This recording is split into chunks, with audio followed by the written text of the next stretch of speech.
Hi and welcome back. Today I want to explore something we've been doing for thousands of years. Something so universal, so deeply human, that you won't find a single society anywhere on Earth that doesn't do it. Prayer. For millennia, people all over the planet have looked up at the sky and asked for things. Every culture, every civilization, every tribe, they all have some way of talking to whatever they believe runs the show up there. And actually, it's always the same conversation. Please, please, please do this. Or, please, please, please don't do that. Praying for rain to start, or praying for rain to stop. Praying to win against enemies, or praying to defend against attackers. Players of one team pray to win, while their counterparty prays for exactly the same. It's like the universe is running some cosmic customer service department, taking complaints and requests 24 hours a day. But I'm curious about something. What makes you think that God, master of time and space, architect of galaxies, overseer of the entire universe, would suddenly drop everything and disturb the natural course of events just to satisfy your particular needs? Why do you think you're so important, so exclusive, that a deity presiding over trillions of life forms across billions of worlds would prioritize you? Think about it for a moment. If you were running the universe, would you really reorganize the laws of physics because someone in Barcelona wanted their team to win a football game? In my opinion, if God exists, he would prioritise completely other things. Earth has been evolving for over 4 billion years. 4 billion. That's a masterpiece of time and patience. Forests that took millions of years to grow. Oceans that developed complex ecosystems over eons. Species that evolved through countless generations to find their perfect place in the web of life. And then in what amounts to a cosmic blink of an eye, one species of mammal has managed to disrupt most of it. If you were God, who would you save first? The planet that took 4 billion years to perfect? Or the species that's been destroying it for the last few hundred? Don't you think the animals, in their silent suffering, might also be sending their own prayers? Please stop this insane destruction. Please heal our world from this strange form of life that seems determined to consume everything. The elephants watching their forests disappear. The polar bears watching their ice melt. The fish swimming through plastic soup that used to be pristine ocean. Maybe they're all praying too. Maybe they're asking for protection from us. Next time you pray for a parking space, think about the forests praying for survival. What if there's a cosmic society of other intelligent beings out there watching us from a safe distance in ever-increasing horror? What if they're also praying to their gods? Praying for the earth to be healed from this aggressive disease they might call Homo sapiens absurdicum? Imagine how they discuss about us. The blue planet had such potential, beautiful biodiversity, perfect climate, but unfortunately it's been infected by a species that seems incapable of living in harmony with anything, including itself. They might be watching us the way we watch a virus under a microscope. Fascinating, but definitely something you want to keep contained.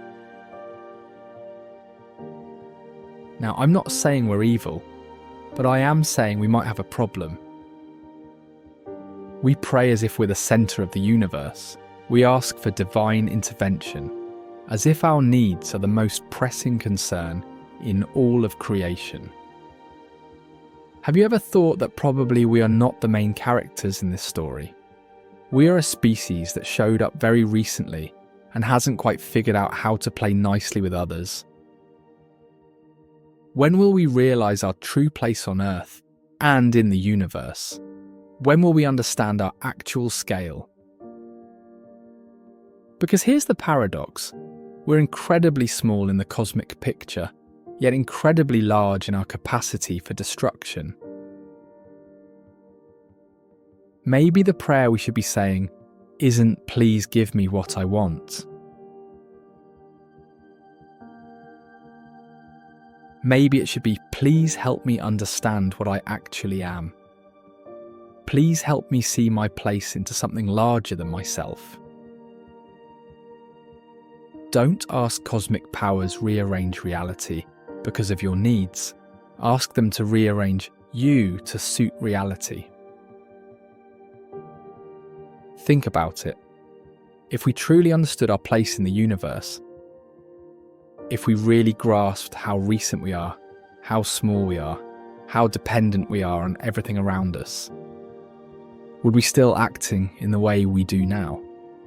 Would we seek power, dominance, competition, or would we seek wisdom, humility, ability to live in a way that doesn't require divine intervention to fix messes we keep making? Because perhaps the real miracle isn't getting what we want from the universe.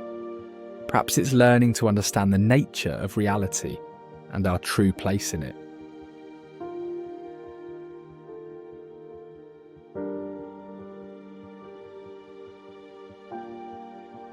Before I end, I want to say something important. I'm not against religion.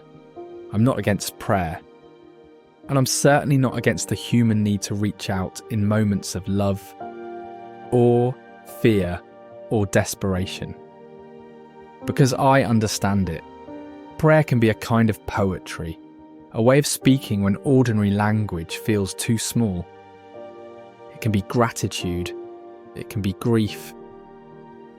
It can be a moment of weakness or joy. But what I'm trying to explore here is a different angle. A wider lens. Not to dismiss prayer, but to ask what happens when we shift perspective from me to everything.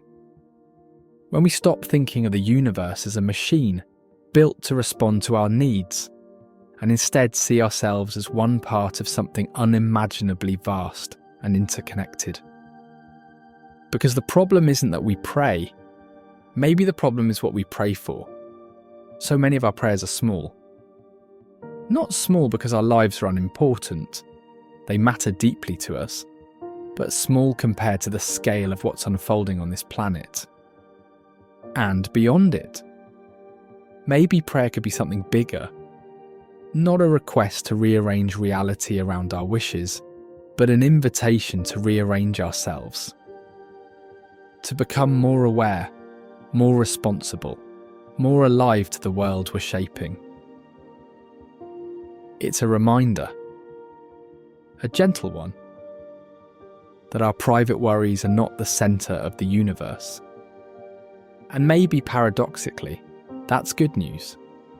Because once we understand the true scale of things, once we step out of the role of main character, we finally gain the freedom to act with humility, with clarity, and with a kind of love that is far larger than whatever we thought prayer was for.